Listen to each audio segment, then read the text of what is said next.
Back at the football stadium, a terrific crowd building up for the grand final, which we'll see here on the 9 network right around Australia at 3 o'clock. That's the kickoff, and don't forget Tina Turner is also going to be a special featured attraction. But in the meantime, let's join Ray Warren for the toss of the coin. Thanks a lot, Ken. We're down in the tunnel. We're adjacent to the 2 dressing rooms. I'm with Greg McCallum, who's got his 2nd grand final. Congratulations. Thanks, Ray. I'm looking forward to it. I'll bet you are. Just a few nerves, I suppose, though. That's only natural. Well, it is. It's excitement time now, but the object of my role now is to stay calm and try and get the players into playing the game as quickly as possible. Will you be enforcing anything more than, say, another part of the game? No, not really. I think it's been maintained right through the series that the 10 metres is important, and also if players put their hands on the ball comes out, well, you know, probably the penalty will go against them, but nothing else. That's too late in the season now to change things. All right. Talking of tension, we've got Alan Langer and Michael Potter with us here, so we better let them get away. So the toss of the coin, Greg, you take us through it. We're going to give the coin to Michael because St George finished higher on the ladder. He tosses the coin, and the little bloke, he calls, right? That's exactly right. Good on you, Greg. Let's go to it. I'll have a head. Alan's taken a head. Would you believe it's a head? So what are you going to do? Mate, we'll go away from the scoreboard. Away from the scoreboard, running towards the southern end, Brisbane. Michael, that means you get to kick off, and of course the end of a glorious career for you. Yeah, I've been pretty happy with what I've done over the 11 years, and yeah, today's the end. Preparation right for this one? Yeah, we've done everything right. We can't do anything more than what we've done, and hopefully we can get a win today. Good on you, Michael. Thanks for talking to me. Thanks, Ray. Alan, it's been a big year for not only Alan Langer, but for the Broncos. In the 12 months you've become world champions. You've done just about everything. But grand finals back-to-back, what's that mean to you? Well, it'd be great to do it, but we've still got 80 minutes to go, and we'll see it to come 4:30. What did happen at that racetrack yesterday? Well, I got a bet on late, and I was running out to see the race, and apparently I ran into the steel bar that I didn't see. They say you were going faster than the horse. Yes, I was at the moment. OK, good luck out there, Alan. Thanks. Well, there it is, Michael Potter, Alan Langer, giving us their time for the toss of the coin so that you people at home, wherever you are around Australia, can see it. Greg McCallum, of course, the referee. Let's go back now to the commentary position. I'll be back with you for the call at around about 3 o'clock. Thank you very much, Ray. And Paul, I didn't think that Alfie could run as fast as what I saw him yesterday at the bookies ring. No, he was saying that after he hit his head, he was feeling dizzy. Now, I don't know if it was from the hit or because he had 1,000 each way, and it ran 4th. He's always got a good story. Maybe that'll make Alfie a little bit vicious this afternoon. I don't know about vicious, but it'll have him on ball. I'd say that the St George forwards will be looking to do exactly what that post did to him in the betting ring. He's going to be tough to catch, and he's going to be a key player for Brisbane. Back with more at the Sydney Football Stadium when we return.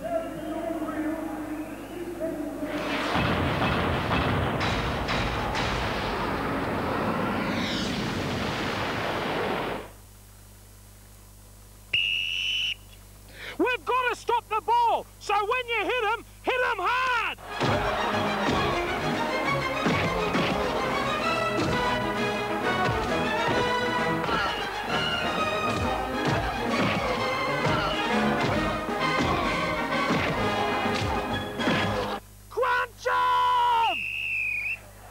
Oh, that is a fearsome sight. Blocker Roach, the coach. Of course, the 2 men most crucial to the outcome of today's game are the respective coaches. Both Wayne Bennett and Brian Smith play their cards pretty close to their chest. So, for a read of the 2 strategists, we asked those people who should know them better than anyone else, the men who study them all year, their fellow premiership coaches. Well, I'm pretty much on the fence at the moment. I think a lot of people are wondering whether Lazarus will actually play for Brisbane, and if he does, how long he'll last. I've been saying all along, I think the team that'll win will be the team that's got their best players in the fittest state on the park. So I suppose in that context, I think St George have had the perfect preparation. And the fact that I think they haven't done it for a while, St George, and they might be that little bit hungrier. I favour St George, principally because of the fact I think that the lead into the semi-finals has been ideal for them. They've had 5 games against the top opposition, the last 3 games of competition. Their semi-final 2 games. Their rest period in the last week or so, I think they're ready. The experience they gained last year in the semi-finals is going to hold them in good stead. A lot of it will decide on the weather. I believe if it's wet, I think the Brisbane will win. If it's dry, if it's wet, as I say, I think St George will be very, very hard to beat because of the strength of their kicking game. Brisbane will win the grand final, I think. They just have superior players. I don't think it's a fact that they've been there before. St George have been there before as well. But it seems to me that they're stronger and they're fitter and they're most probably more competent at all positions on the paddock. I think St George can get there. They're a lot more patient football team this year. They're a lot more confident. They're very well structured, very well coached, and I just think that the week off will hold them in good stead against a fairly tired Broncos outfit. Well, I think it'll be close, but I think St George, they've had the better preparation. 12 months ago they came to this game and they lost, and when you lose a grand final you tend to think about all the ways you could have prepared better and played better on the day, and here it is 12 months later and you've got a second chance, and I don't think they'll make a mistake this time. They'll be far better prepared and a little too strong for Brisbane, who've had a very hard road to get there. Well, I've been tipping Brisbane all year. I haven't changed there. I think their hardest thing was when they finished 5th was going to be to make the grand final. They've had 3 tough games, and I think now all their players look like being fit. I think they'll be very hard to beat. Well, I know I make too many Queenslanders happy, but I think St George deserve to be favourites, and I just think that their defence probably will win this match. Last year, was head and shoulders the Broncos, but this year it is a tough contest. The St George, very structured side. The coach has done a great job with them, and they've been very authoritative in their wins leading up to this grand final. But the Broncos, they're irrepressible. They've got so much talent and speed across the line.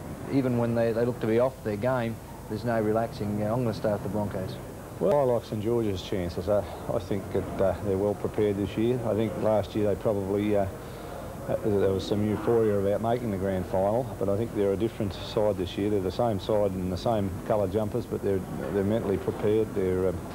I think they might go one better this year. Well, I think St George. I think they've got the right type of preparation, and I think if they get 50% of the ball and they can do what they've done they can do what they did against Brisbane in the Friday night game a few weeks ago, where they won 16-10 and were far more dominant on the field than they actually were on the scoreboard. But I think they might be a little bit too strong. They've learnt from last year, and I think you saw what happened to Brisbane today when they coughed up a fair bit of the ball. But if they give Brisbane too much ball, well, the roles could be reversed. I've got a feeling that Brisbane will win the game, mainly because they've a month ago St George went up there and played a bit of a slow game on them, and I've got a feeling that Brisbane will try and have a good start today.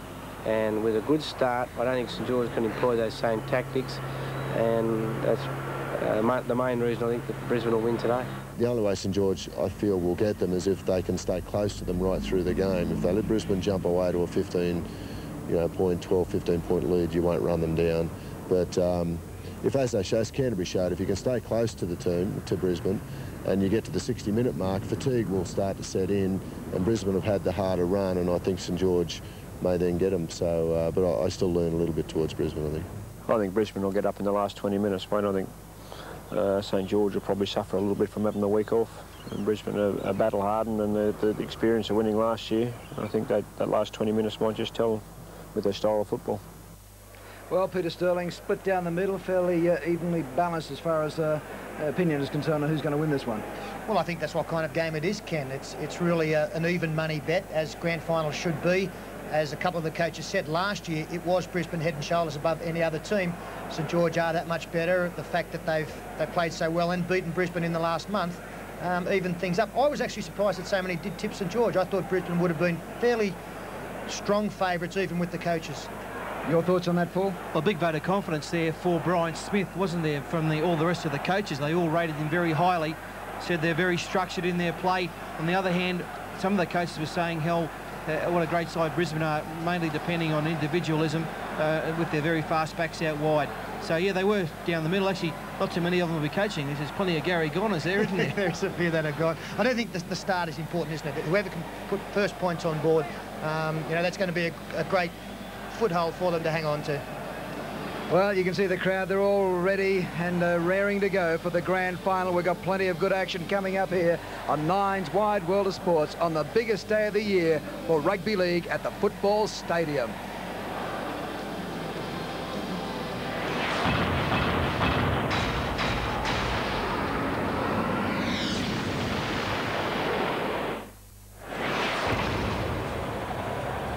And now a special moment for the New South Wales Rugby League.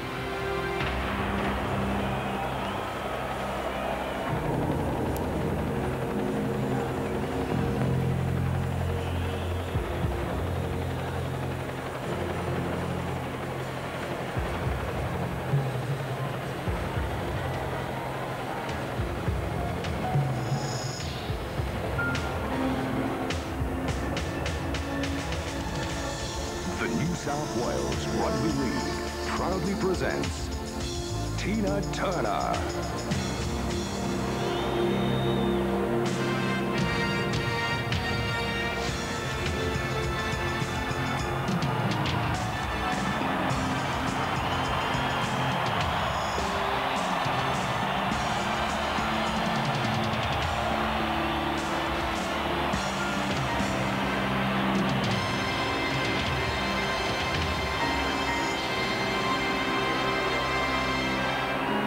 Hello,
Welcome to the Winfield Cup. Welcome to the Olympic City. Marvellous there. That's the lady, Tina Turner. We certainly hope you've enjoyed her here on our coverage from the football stadium of the 1993 Grand Final. Coming up soon, the Brisbane Broncos take on the St George Dragons. Back in just a moment.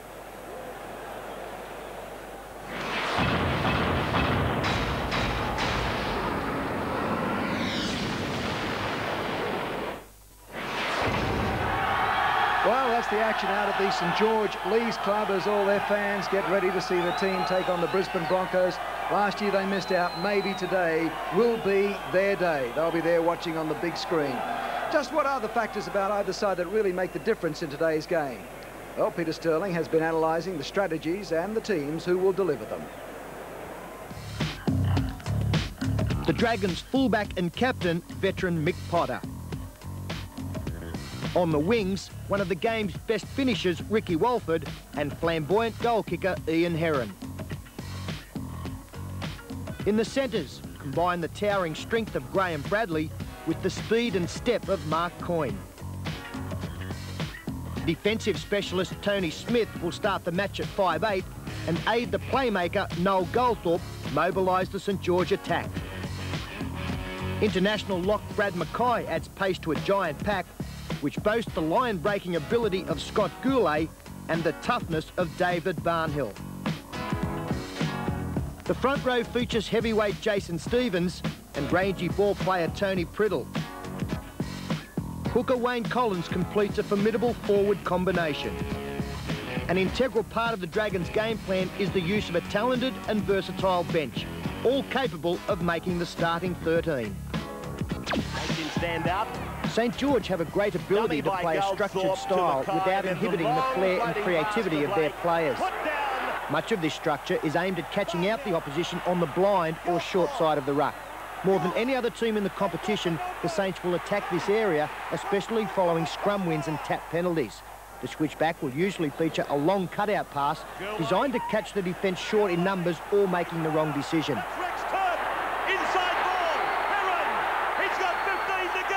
To back up this move, a St George receiver will sometimes feign to catch the pass before allowing the ball to travel wider. Playing closer to the ruck, the Dragons like to run a series of decoy crosses with a final inside pass to send men up the middle. Goldthorpe usually features, and so does the dummy half in attempting to split the markers.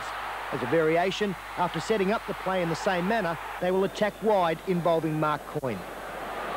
Now Coyne, Peter, puts his foot down, runs to the winger, draws him and puts Walford on a saloon passage. In their own defence, St George are a team of workers who scramble magnificently. Goldthorpe plays in the second line in a sweeping capacity, while the robust Graham Bradley is often brought closer to the action from centre to capitalise on his strength and aggression. Finally, in the all-important kicking department, there is an abundance of talent sharing the load. Tony Smith, with the longest kick in the side, takes care of distance. Hooker Collins picks up easy yards from the play of the ball, putting all chasers immediately onside, while the irrepressible Goldthorpe teases with his astute short kicking game. The Saints are a complete side. They have speed, desire and now experience. But in capturing the premiership, it may well be the big men who prove the difference. Peter Sterling analysing the St George Dragons. Peter and Paul, of course, we're in the Dragons' nest right now. Yes, some very nervous times there for the teams as they prepare to go out. They can hear the noise. What they're trying to do is just concentrate on what their roles will be when they take the field. You really do have to try and treat it as any other game. That's a very difficult thing to do. I guess that's where experience does come to the fore. They're just going through their mind, their own individual roles. Try not to get too nervous. If you get too nervous, that energy actually drains you. And they'll be just looking to make sure they go out there, get involved in the game as early as possible, make an early tackle, get a touch of the football, and just get into the game and let the players around you help you wherever possible. And this will be the time where the more experienced players, such as Mickey Potter, will be going around to the younger blokes like Jason Stevens, telling them what to expect in a grand final. A big experience for a young bloke like Stevens today, and the experience of Mick Potter will come in very handy. Yes, well, you spoke about that dressing room scene just a little bit earlier, and it's everything you said it would be, Paul.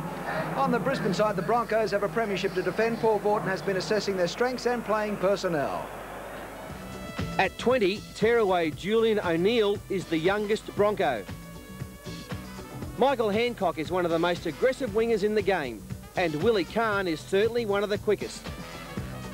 The brilliant Steve Renouf has made a remarkable recovery from injury to partner fellow international Chris Johns in the centres. 5'8" Kevin Walters proves the perfect foil for the Broncos' chief attacking weapon, Alan Langer. Terry Madison has been one of Brisbane's outstanding forwards through 93, only just shading hard-running Alan Cann and renowned hitman Trevor Gilmeister. Even if St George can contain bruising prop Mark Hone, they then must contend with the sheer strength and skill of Glenn Lazarus. Kerrod Walters' dummy half running will ensure the Broncos keep moving forward. Brisbane also boast a reserve lineup of experienced utility players, and the Broncos will certainly rely on that depth today. Brisbane are the ad-lib performers of the competition, dangerous from any area of the field. Reynolds away, up to the halfway, Scott Wilson, in pursuit. Reynolds waits, gives it to Michael Hancock, and Hancock scores. Length of the field try for the Broncos. In fact, much of the Broncos' play is unorchestrated, looking for their talented individuals to make something happen.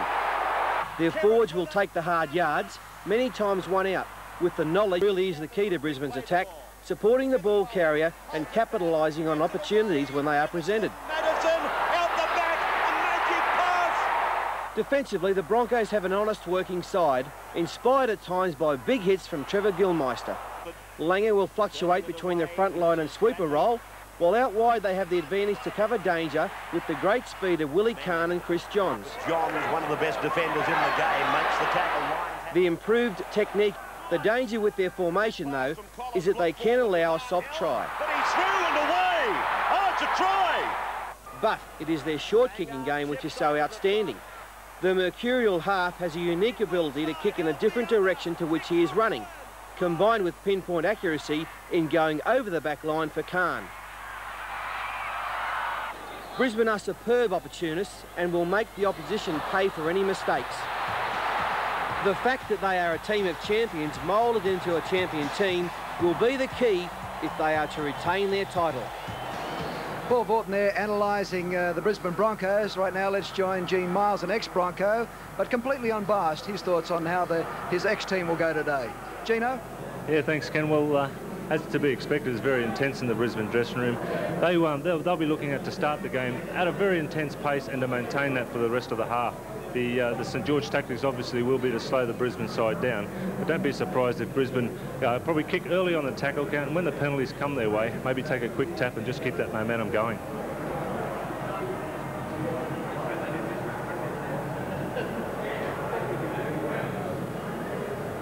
Gino, have you heard any last-minute instructions from Coach Wayne Bennett to his players? He's just issuing his last instructions to a few key players. You know, they've all been there before, so all the talking's been done before today, and it's just those last couple of things that he wanted to just touch on just before they make the field. Gino, the biggest problem for Brisbane over the last couple of weeks have been the injured players. Have you had a chance to go around and chat with Glenn Lazarus, Steve Renouf, Terry Madison, the ones who have been in some doubt? Yeah, they're fine. There's no injury problems whatsoever. Glenn Lazarus has promised his players that he'll play the full 80 minutes. Don't be surprised if Lazo has a huge match, because he wants to start this match at an intense pace and maintain that for the rest of the game. Do you think that he can get through an 80 minutes, a grand final? I don't think there'll be a problem. I think that just being the day, being grand final day, he has a sensational records in grand final, and I'm sure he doesn't want to change that today. What about the atmosphere in there this year compared to last year? Can you cast your mind back 12 months? Much the same kind of atmosphere in there? Yeah, well, not only today. I think since they've arrived in Sydney, they've been very relaxed, and you know, as I said before, that they've been here before. They probably had the nerves last year, where this year they've overcome them, and they are quite a relaxed bunch. Is it a surprise to you, Gino, that O'Neill will kick ahead of Madison? No, I think Julian's kicked quite well when Terry has been injured, and I don't think that'll be a problem. You know, if Julian doesn't hit his first two, well, Terry will take over, but Julian's been in sensational kicking form, so I don't really see why there's any need to change that. Well, thank you very much, Gene, for your thoughts there. Right now we've got scenes from the Brisbane Leagues Club. we can show at least the Brisbane Bronco fans, if not their team. And boy, oh boy, are they primed for a big day. There's plenty of support there, and just those pieces we saw on both St George and Brisbane, Ken, I think it's important to point out that a lot of people think that all these pet moves all of a sudden come out as we see St George warming up. Great sunshine out. It's a beautiful day here in Sydney. You will not see anything different from Brisbane and St George than what we've seen work so well for them during the season. There's no such thing as pulling out these brilliant moves that are all of a sudden going to work on one day. All right, for his thoughts on what's going to happen out there this afternoon, Steve Roach. Yeah, well, thanks, Ken. As you can hear, mate, I can hardly hear anything. There's a big roar going up from the crowd. Plenty of atmosphere down here on the sideline. I just think Brisbane have got too many strike players. I think they'll be too good. The pitch is in tremendous condition. A bit of a breeze, but it's swirling around. And Brisbane to defend the scoreboard end. But although the wind is swirling around, Steve, does it favour anybody? I just think the kicking game is going to be so important. Who's going to have that advantage first half? Yeah, well, it has been very important. Noel Goldthorpe, a long kicker, Alfie Langer short. But as I said, it's swirling around. It probably won't favour anyone in the first half. What about the crowd down there, Steve? Plenty of Brisbane support come south of the border? Yeah, there has been, but there's a lot of red and white flags waving everywhere. I think it's got something to do with the Winfield Cup. Their colours are the same. Blocker, any chance of a softening up period up front, do you reckon, today? Well, I'd like to see it, Fatty. It's pretty hard to hear you down here, but... Bit of biffo, Block? I think it could be on in the first 10 minutes. It is a grand final. The boys will be revved up. Tina Turner out to sing earlier. I'm sure revved up. Okay, thank you very much, Steve Roach. Thank you very much, Paul Borton. Can't take it out of the old forwards. They love it up nice and tough up front. Okay, back with more after the break.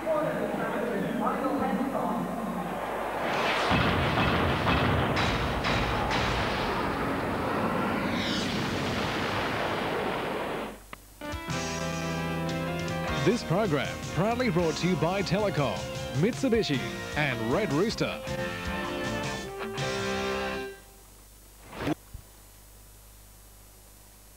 Yes, I know they're very well prepared. I thought Brisbane were a little bit slack last week in a couple of areas. They didn't contest kicks, and that's a surefire sign that, you know, they're not completely switched on. But now they're through to the big one. You know, they're going to be a formidable opponents, of course. They're the champions.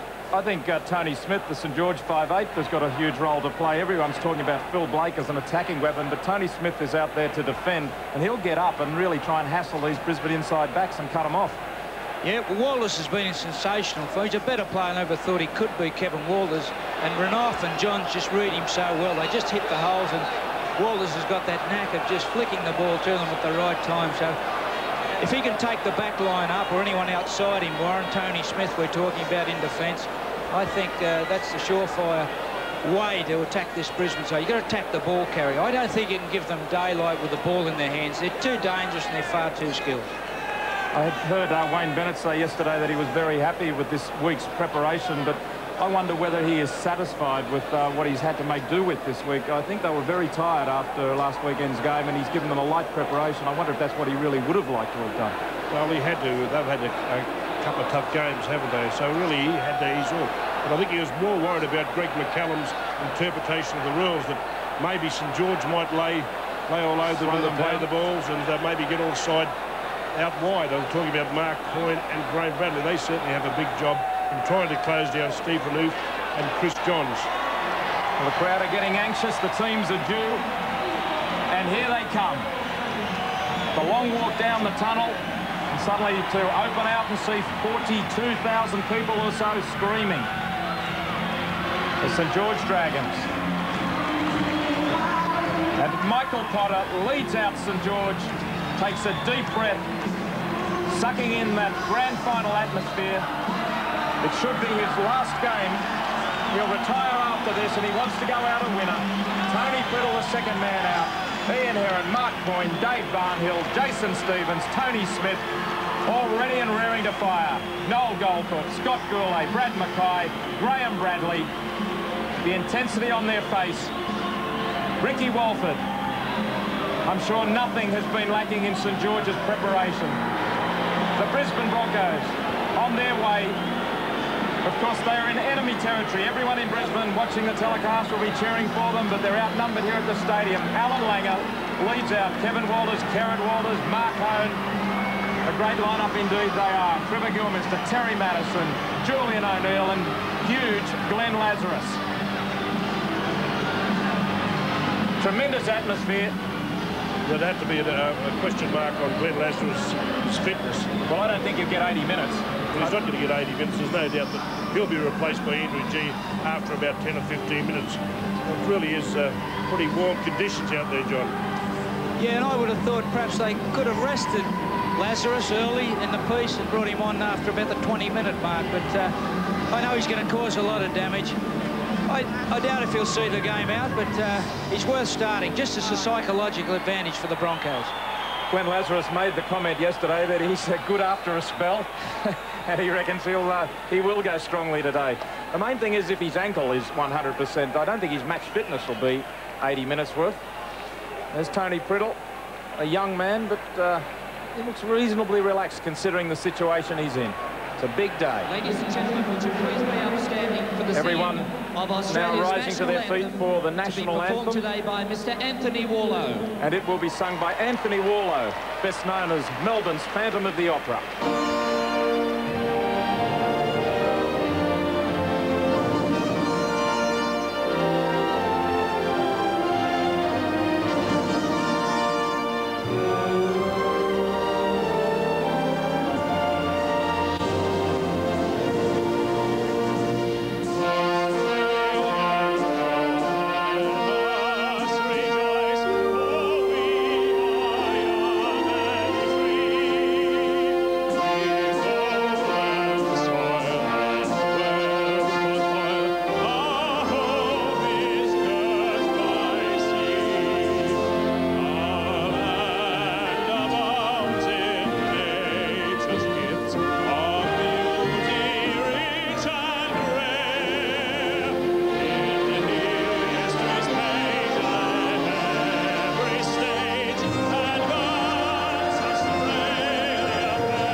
The national anthem on grand final day, and the crowd are roaring. Minor premiers have won the last 3 grand finals, Canberra, Penrith and Brisbane, but of course the minor premiers Canterbury aren't here today, and there was nothing between St George and Brisbane coming to the end of the competition. St George ended equal first with Canterbury on 34 points. Brisbane were 2 points behind, equal fourth. And they were 5th on 4 and against. They're trying to create history by coming from 5th to win the grand final. The referee for the big match is Greg McCallum. And let's hope he has a good game today. I certainly wish him all the best.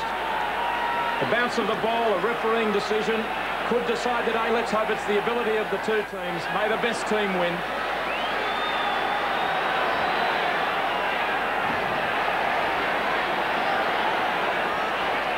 The referee checks with Alan Langer. He says he's right. And away we go in the 1993 grand final. We spoke about the tremendous skills, but it's Barnhill who's at fault. He doesn't lead the market offence. Brad Mackay and Barnhill were the two offenders. They were both markers. They had to get across and try and shut down that reverse pass, but tremendous skills, gee. But it was too easy, wasn't it? Well, it was too easy, but by the same token, the markers didn't work. And this is something that St George are renowned for, but really, you can't give the Broncos, as we spoke before, 2 sets of 6.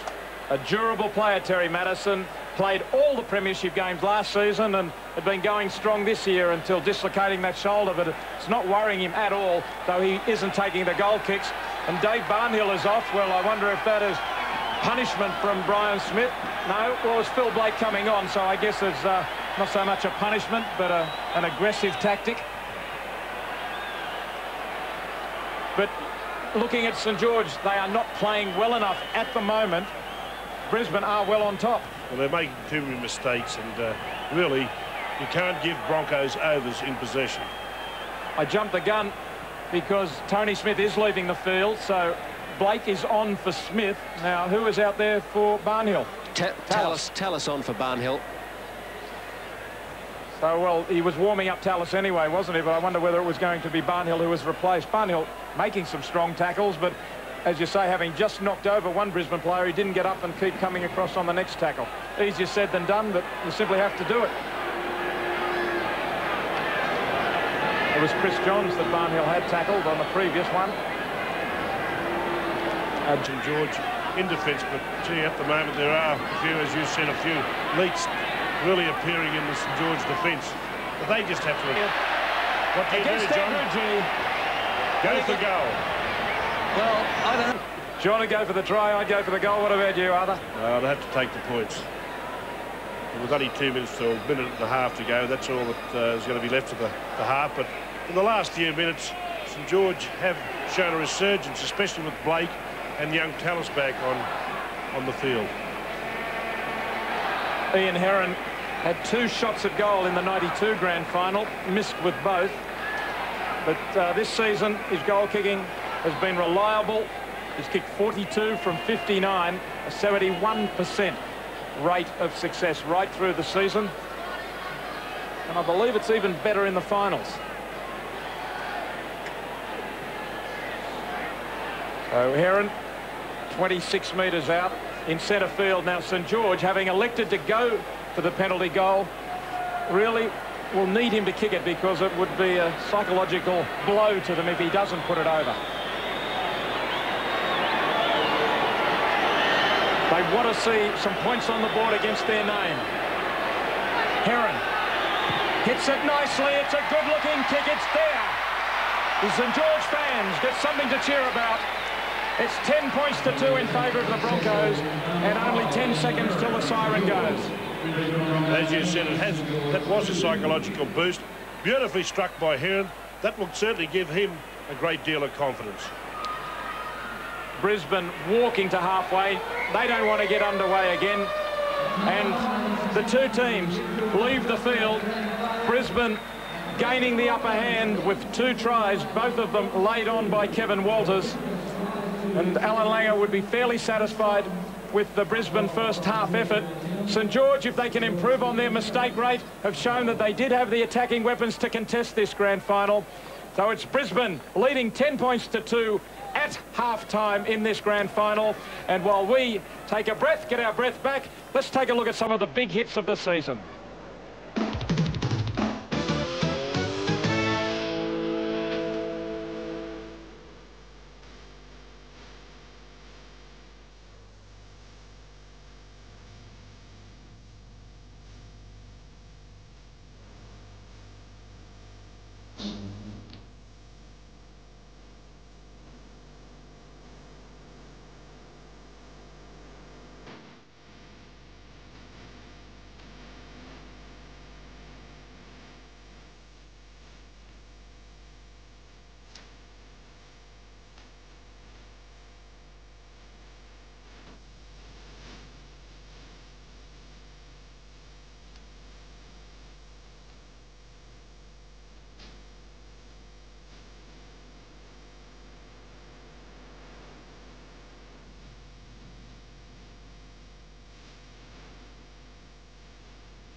Some of the big hits of the year. It's a body contact sport, and you can bet the boys will feel the bruises at the end of this game. And there have been some very intense hits going on out there. The defence, particularly in the first 20 minutes from both teams, I thought was very strong. But those errors that St George were making started to lead to a few cracks in their defensive line, and Brisbane took full advantage. Let's take a look at the half-time stats as they appear. Total tackles made by St George, 121 to Brisbane's 87. The error count, 19 errors by St George, those critical handling errors in that count against Brisbane's 13 total errors. Penalties are 4-2 to St George. The scrums are 4-3 to Brisbane, none against the feed. Metres gained, 911 by Brisbane to 753 by St George. Time in possession equally shared as we went to the 40-minute mark, but Brisbane with 2 tries on the board leading 10 points to 2. So really, the first 20 minutes was pretty even. Well, it surprised me that it was 50% each of time and possession, because that's one area that you have to win when you have a look at it.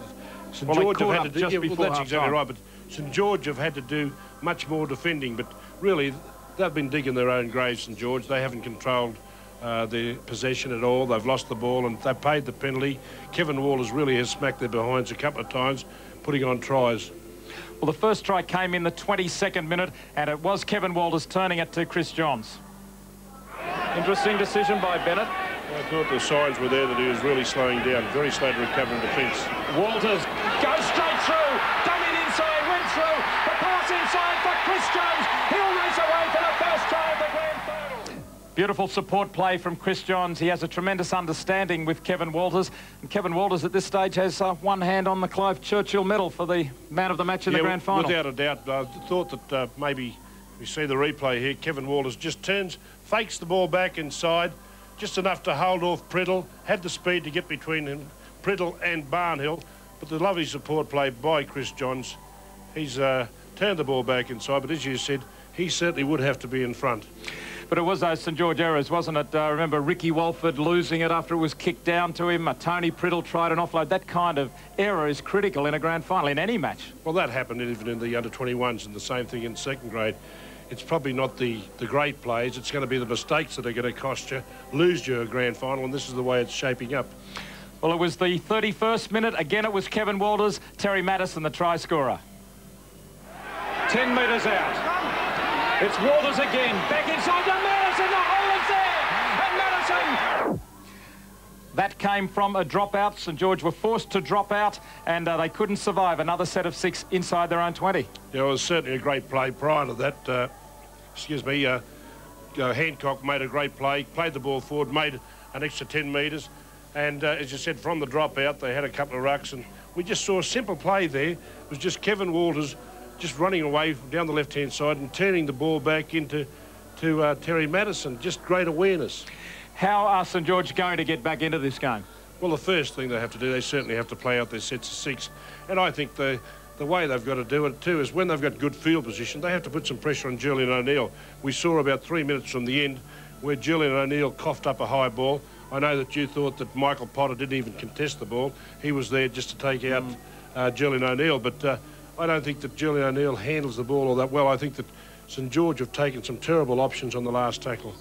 Yeah, and St George did create a couple of opportunities down the wide blind side there. We saw Barnhill get through once and then threw the ball loose as he was going towards the touchline, so it's not as if they haven't at times threatened. Well, this hasn't worked today for them. As you said, they have threatened down those edges where they do like to get on the outside lanes, using Priddle and maybe Goulet out there, but Goulet's sort of been ineffective. You have to give a little bit of credit to probably the defence of Chris Johns and Renouf. Their defence has been outstanding today. And Mark Coynes for St George as well.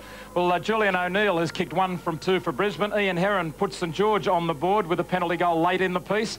And that goal certainly will have given St George something to go on with in the second half. Some points on the board against their name. Heron hits it nicely. It's a good-looking kick. It's there.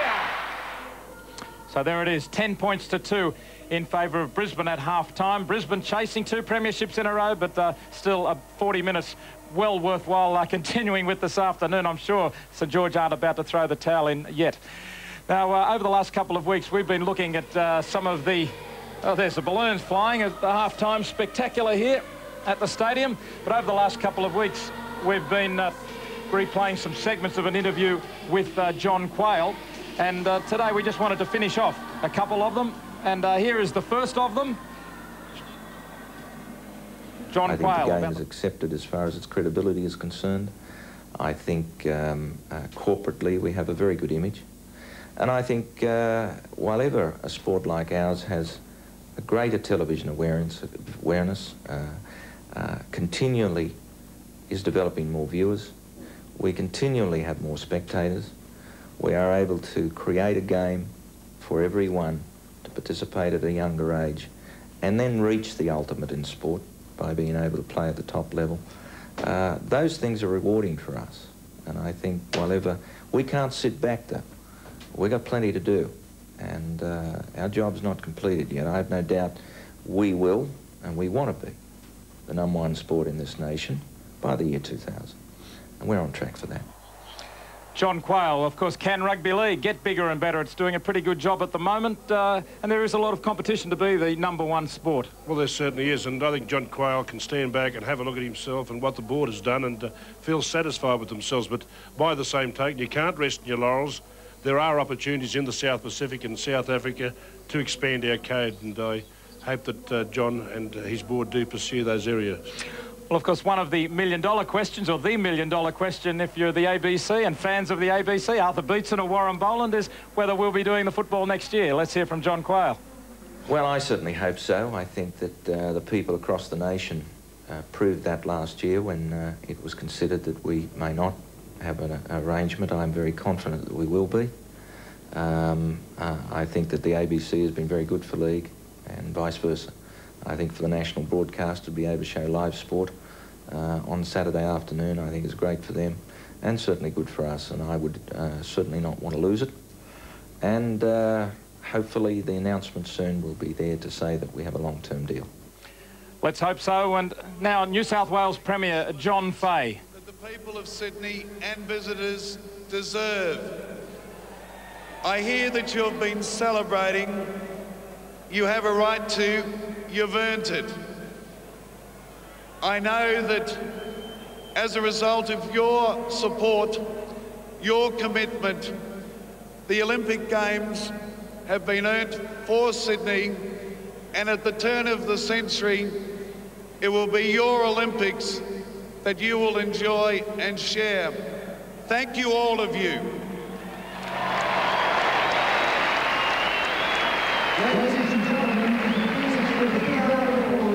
New South Wales Premier John Fahey. Of course, everyone in Sydney is still a little bleary from celebrating the winning of the Olympic bid, and I'm sure everyone right around Australia will be cheering Sydney on in the year 2000. It should be a tremendous spectacle, but we're enjoying a tremendous spectacle here too at the Sydney Football Stadium today. Where were you on Thursday morning in the early hours? I did get up about 5:15 to listen to the results, but as I said, I think I'm the same as everyone else. I'm ecstatic that the Olympics are coming to Sydney. I know I won't be competing in them. Haven't they got sumo wrestling? Well, I thought about maybe bowls. There might be an opportunity there for bowls. Well, I've got the chance. A lot of people are asking me, what are you doing next year? Well, at the moment, I'm in between assignments. You have got a few choices. I certainly have. All right. While we've got the chance, let's hear one more excerpt from the John Quayle tapes. They're like the Watergate tapes, aren't they? Regarding pay TV, coming in 1995. From 1995, the league will have 10 games a week. I think we're very fortunate with the coverage that we get. I think Friday night has been an outstanding success. I think through ABC Saturday football is tremendous. And then Match of the Day Sunday. In 1995, that leaves us 7 more games. I think that we'll have every opportunity to put one of those on for pay television, and I think eventually then we could be playing Monday night for pay television. We could be playing Saturday night for pay television. Then we could put replays of our game to the home through pay television. So I think we'll play a major role in it. John Quayle, the New South Wales Rugby League General Manager, and I'm sure he'd be pretty pleased with the halftime entertainment here. It's a wonderful spectacle, celebrating, of course, the Olympic bid, among other things, and 42,000 people enjoying every minute of it, except maybe the score at halftime. There is the Olympic flag. I know that Melinda Gainsford, among some of our other great athletes, is here today. Could see her. I think that might be her carrying the flag from the field. And she, I noticed before the game, was in the front row, right on the sideline watching the action today. It's a magnificent stadium. Sydney and Sydney Harbour in the background. And let's hear from Steve Rebellion as to what's happening in the Brisbane dressing room. Well, as you'd expect, Warren, Wayne Bennett pretty happy, 10-2 up. Happy especially with the defence. He acknowledges that Coyne's been doing a pretty good job on Steve Renouf. So in the second half, we can look for Renouf to be a decoy runner and see a bit more of Julian O'Neill in attack.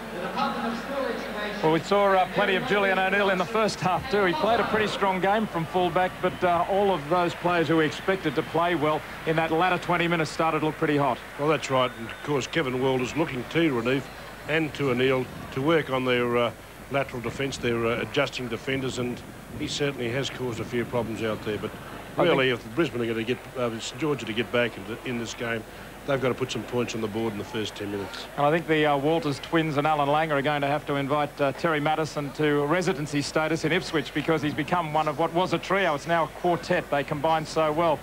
Johnny Peart has got all the word on what's happening in the St George rooms. Yeah, in the St George room, Warren, Brian Smith has just reinforced to his team what got them there. And this is what's been letting them down.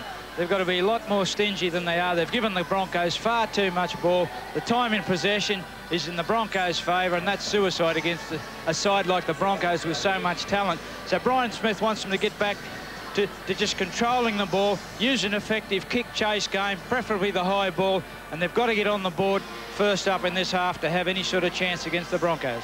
John, it must have hurt them losing Jason Stevens. I mean, that really throws some of your plan out the window, doesn't it? It did, Warren, and it was a very ugly injury, a compound fracture, but Jeff Hardy brought into the game. I'm a fan of Jeff Hardy. He's done a pretty fair job, but I don't think we can relate it to one man.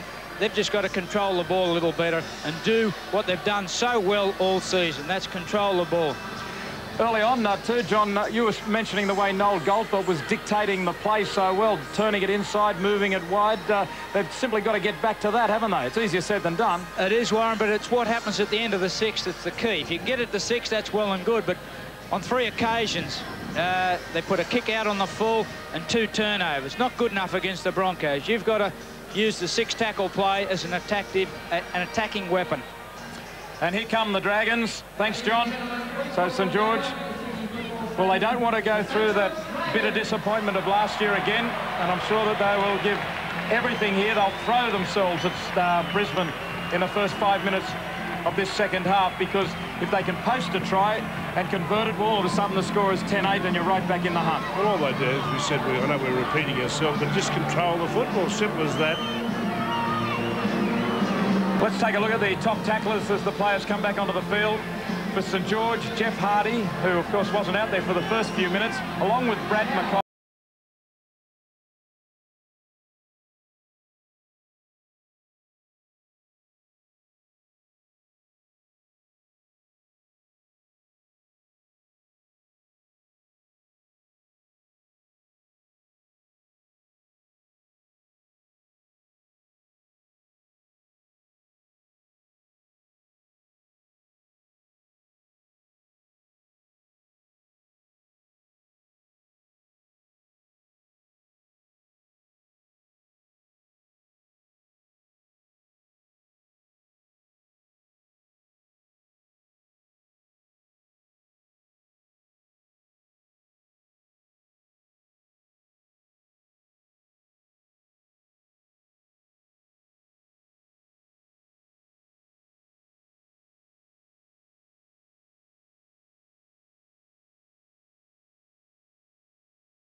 Awkward looking kick that skews off the inside. Bradley. Collins goes into dummy half. He comes to the centre field, and it's Hardy up to halfway. Blake out of dummy half. St George have lifted in intensity, but so far there's no sign that they're rattling Brisbane. Yeah, I'll tell you what they are doing is the Broncos, they really are holding St George players down and to play the ball, really. So He's being a little bit liberal, I thought, McCallum, in that area. And that's out the full, is it? It's a handover. Yeah, out on the full. That's their 4th mishap on the last tackle. Such an important facet of the game. And Noel thought goes a bit too heavy there. Well, again, you've got to question that tactic, and I mean, it's got to be Brian Smith's tactic. His idea must be to simply force Brisbane back and try and contain them, but it's not an attacking tactic, I should say, and the fact is St George are down by 8 points. Especially knowing that Julian O'Neill certainly has a weakness under the high ball. Now, Brisbane have lost the ball, and Lazarus can't believe the referee's call of blaming him for the loose ball. Ground record, Warren, 42,329 here. Well, there weren't too many tickets available out the front. A lot of people were willing to pay money to get in here. We saw the hand of Priddles in there, and the referee erred once again, but he was too wide to be able to adjudicate on that decision. But Bradley to play it on the halfway. Potter trying to lift his team, and Heron was loose down the blind side there. Was unmarked. Hardy now. Brisbane are a little short on the blind. Blake goes for the centre field dash, but he's well rounded up. That was good defence by Andrew G. Gave chase. Now they hit the blind. Goulet standing wide. They had numbers down the blind. They committed the outside centre. Now this is the last tackle. What are they going to do? Up it goes from Goulet, from Goldthorpe this time. Here's some pressure on O'Neill. All sorts of pressure, but Brisbane have got it back. But it will be a dropout. O'Neill managed to dive on the bouncing ball. You can hardly blame him for not taking this. It looked as though he was taken out of the play there. That was a tough decision for the referee to see, but there was no doubt in my opinion that he was just taken out of play. Well, Mark Coyne came flying through the air and landed in his chest. Willie Carn's the man injured. Let's have a look if Coyne... Well, it did look as if he more or less shouldered him out of the road, didn't it?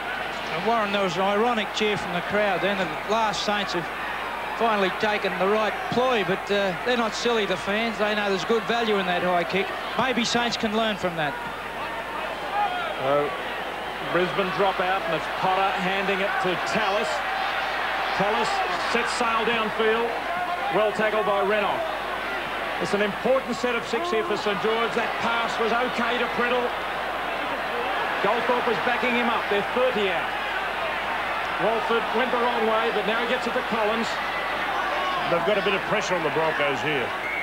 And here it comes the penalty. And it's against Walters, or G. And G says a few words and gets marched 10. And really, I think it was a matter of the Broncos just trying to play the ball down once again. Well, it's worth going for the goal, I'd say, to get within 6 points. There it is. Yeah, this will give them a tremendous boost, Warren, if Heron can land this one. It puts them within six points. It's really a tough side to come in against, isn't it, John? You're against the grain. Yeah, but this could, you know, if they know within each other, they've got the confidence that, and the conditioning that they can perhaps finish on top of a brilliant side, but they may weaken the Broncos. This goal's so essential for their cause. The important thing is that he kicks it dead if he misses it, John. Ian Heron, a former soccer player with the St George Budapest club in his younger days. He didn't take that long to kick the ball, but Warren. No, when he sent the corner towards the post. Maybe why they got rid of him.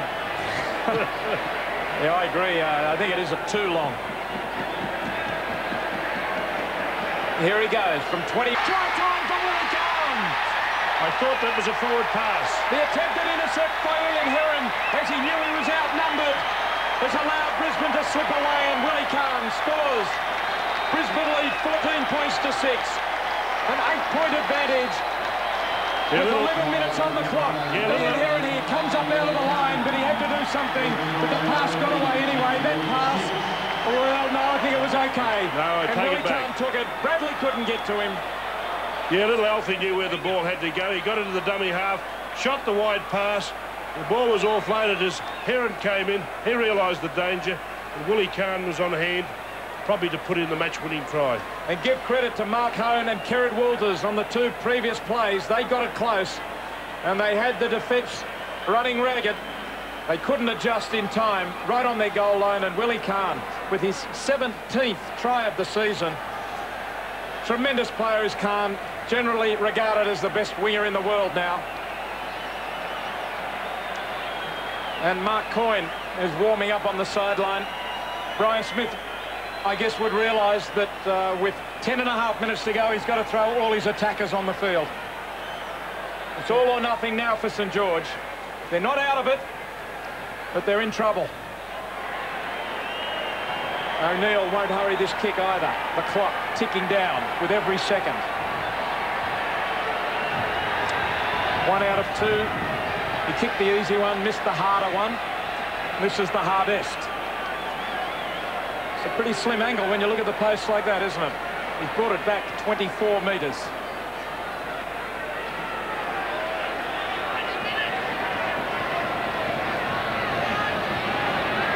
Only 20 years of age, playing in his 2nd grand final.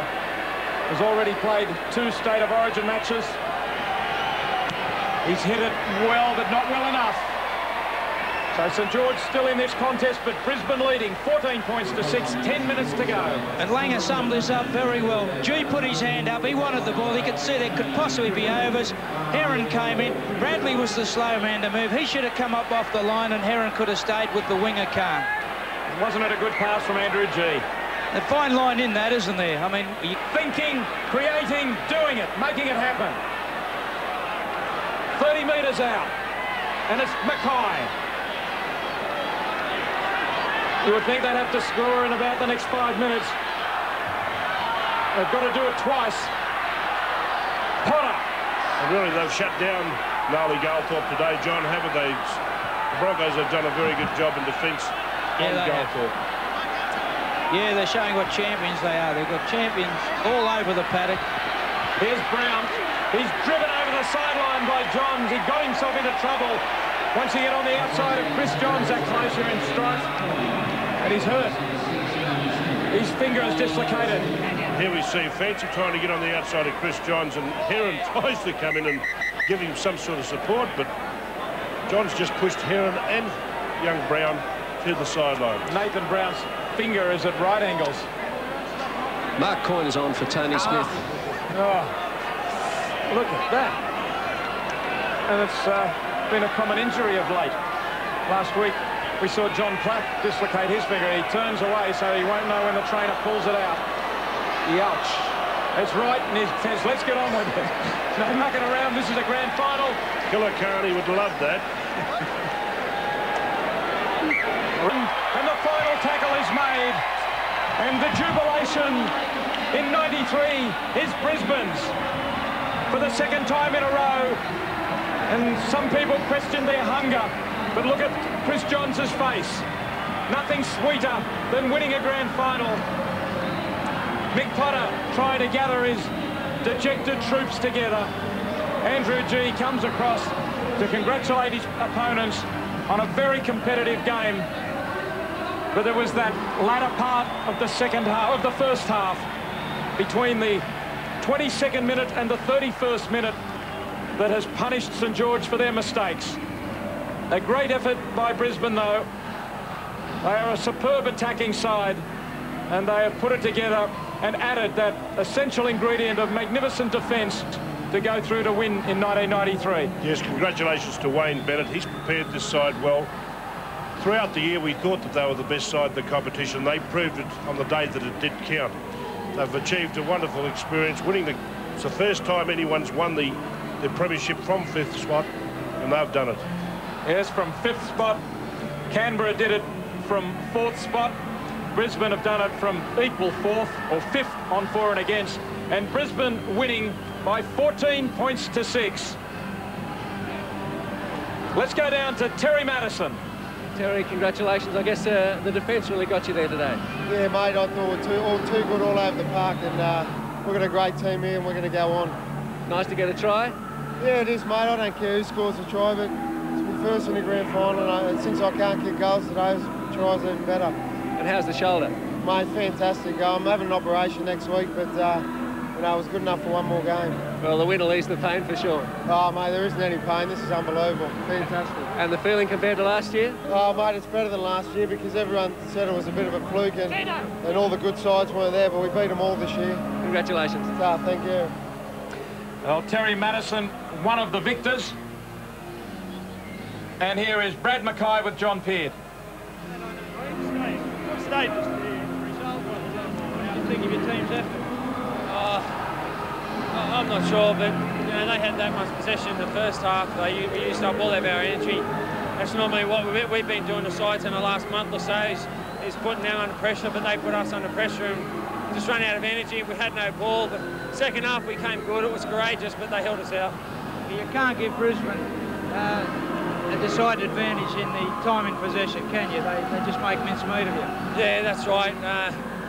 You know, they are a great side, no matter what anybody says. You know, they've got so many great players, and to give them an edge like that in the first half, I mean, it's just suicidal. The preparation during the 2 weeks was spot on. It was a great preparation. I thought.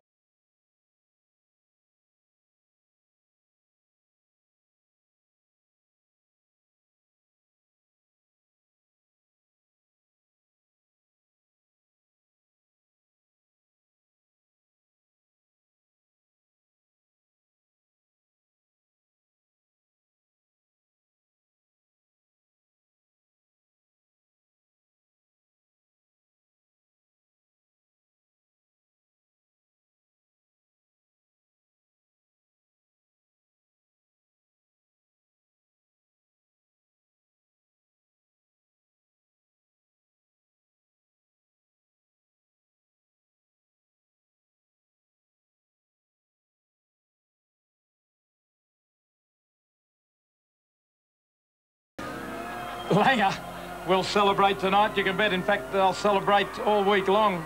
Remember last year's scenes of Langer being transferred across the heads of the crowd hand to hand. But now we can go back down to the sideline. Johnny Peard. Well, I got Phil Blake with.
Congratulations to Chris Johns, but here is the vanquished coach, Brian Smith. Well, Brian, the first half was probably the killer. You agree? Yeah, mate. We saved a pretty ordinary half of football certainly for the wrong time of the year, mate. Time in possession, weighing heavily in the Broncos' favour in the first half. They're a tough side. You've got to give them credit. There's too many brilliant players, isn't there? Oh, yeah, mate. You can't. We kept finishing our sets on it really poorly. I thought, you know, some poor decisions and some poor executions particularly on our last tackle plays in the game. And as you say, mate, you give them that much possession, or if you don't put enough pressure on them with your attack, then your defence is going to pay, and that's what happened to us again today. Well, that sums up the game. You would have been happy with your preparation and commiseration. We're closing the gap. That's about the only positive thing I can say, John. Congratulations. Good on you, mate. Yeah, 28-8 last year and 14 points to 6 this year, so they are getting a bit closer, but really, I just can't think that tomorrow St George are going to wake up and think we blew it in that first half. We could have done it today, and they didn't. Well, there's no doubt Brian Smith summed it up perfectly. You just can't give the Broncos that sort of possession. And as he said himself, they left their worst performance with their worst 40 minutes for the grand final. And here is Michael Potter. Well, Mick, the last game probably wasn't the best way to go out, but you've got to give credit to those Broncos. They're a good side, aren't they? Yeah, they are. They've got a couple of early tries, and we handed the ball over a bit, and we're under a lot of pressure, and they got away to a lead early, so we couldn't peck them back. But full credit to them, they deserved it. Yeah, well, at half-time, you're winning against the odds with them firmly in control of the time in possession. You turned it around a little bit with possession in the second half, and at 10-4 things look fairly good.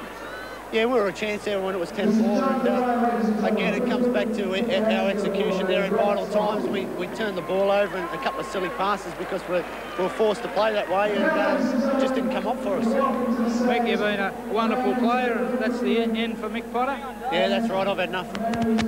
Good, mate. Bad luck. See you later. Yeah, congratulations to Mick Potter. A wonderful career. He's had the joy of winning 2 premierships with Canterbury. Unfortunately, he's ended with 2 runners-up medals with St George. Here is Ken Arthurson, the chairman of the Australian Rugby League. They are a great side. Winning back-to-back competitions just shows you how much ability they have got, and they've thoroughly deserved their win in the Winfield Cup. To St George, commiserations. They've had a great season. They're a great club, and they've been rock solid all the year, and their turn will certainly come. I'd also like, on your behalf, ladies and gentlemen, I know you've all enjoyed it just as much as we have. I'd like to very much thank Tina Turner for being with us today. She's been absolutely great for our game. Thanks, Tina. And now, ladies and gentlemen, it's my very great pleasure to make an award to the man who was judged the best and fairest player of the grand final.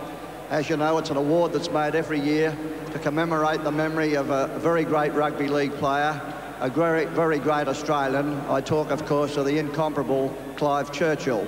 And the winner of the award today is Brad Mackay.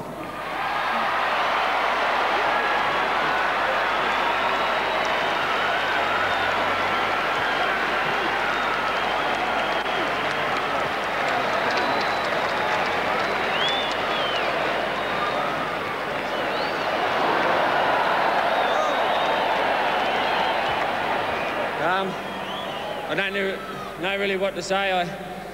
I feel very happy I've won this award, but I guess I feel disappointed that I've lost the grand final. But to Brisbane, who are a great side, they've probably got so many great players in their side, they didn't know who to give it to. But, you know, I'll happily accept the award, and to our side, we've had a great year. You know, we didn't come up with a victory, but we're a young side and we're going to be around for quite a few years from now on. So they'll have to beat us hopefully in the grand final again next year if they want to win it. And, thanks God for the award. Thank you.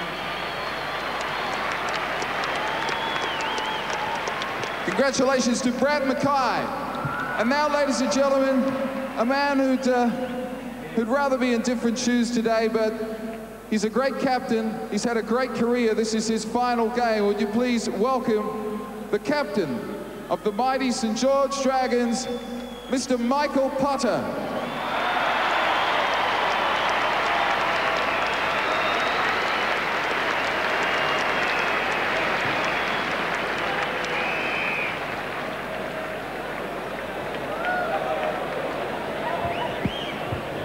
It's disappointing getting up today, knowing that's 2 in a row for us that we've gone down, but I think full credit should go to the Brisbane Broncos. They played tremendous today. They put us under a lot of pressure early, and we couldn't come back from that. We made a few mistakes. I'd also like to thank our coaching staff this year for the excellent effort they've put in to get us here again, and also to our players, full credit to them to make it again. Just our execution let us down in the end. Thanks a lot. Michael Potter, retiring captain of the St George Dragons. Well, ladies and gentlemen, who said history never repeats? They did it last year. This year they made it particularly hard for themselves, coming from 5th spot. They did it the hard way. Would you please welcome captain of the mighty Brisbane Broncos, Alfie Langer.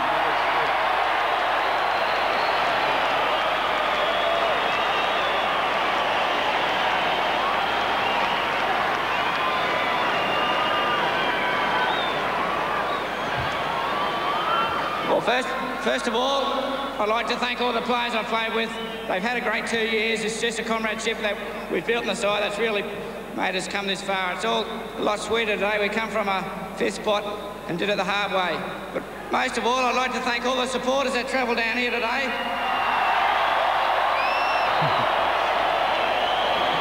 And all the supporters that are home watching us that couldn't get tickets but are there watching us and cheering for us also. But also I'd like to thank Wayne Bennett. He's been a great coach to us and he's done a marvellous job again this year. And also our sponsors, they've done a marvellous job and keep supporting the players. So thanks very much.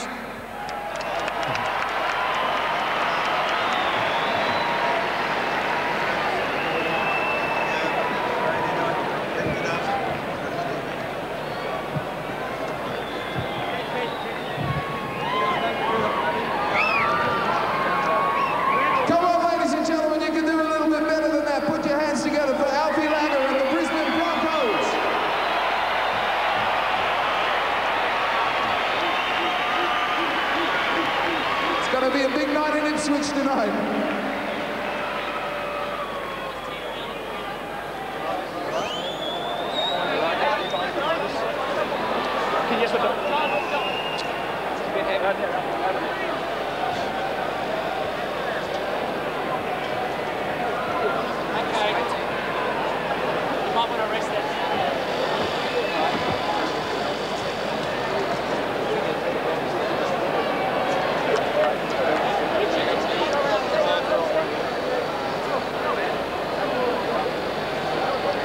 Well, he did it last year. Let's see if Glenn Lazarus can get it up one-handed again this year.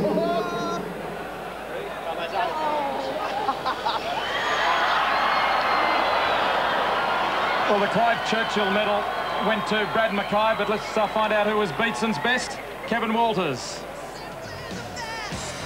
And my award went to Kevin Walters today. He was instrumental in creating the first 2 tries for the Broncos.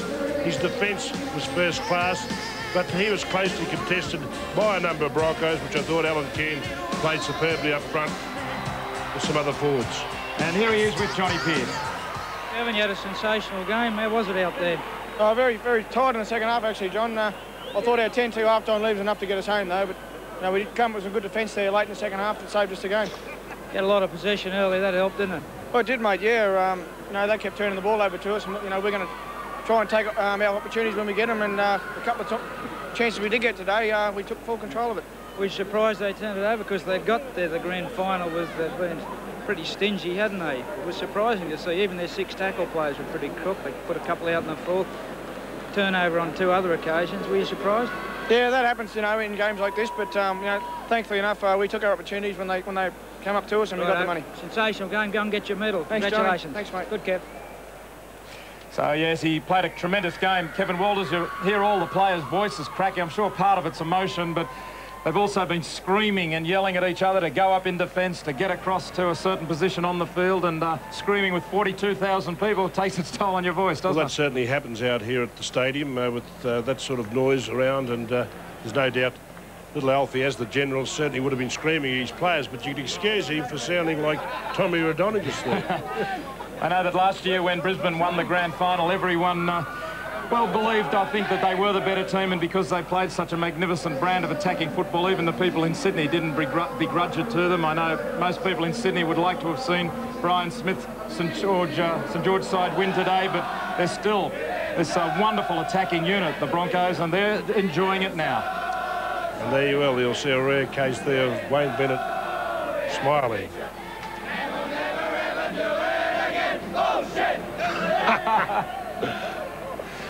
Well, why not celebrate? They're going to have a tremendous time, and the amount of pressure, the amount of effort they've put into things. Gee, Tina might be with them tonight as well. So that's just about it for us for 1993. We certainly hope that we will be back with you again next year. I'd like to thank all of our ABC crew who've worked so hard through the year, and of course Johnny Peard, Arthur Beetson, and also Steve Rebellia today. And Arthur, enjoy the off-season. Thank you. Okay. Thanks to you all right around Australia for joining us right through the year. It's been a great season, and I certainly look forward to seeing you again next year. Bye for now.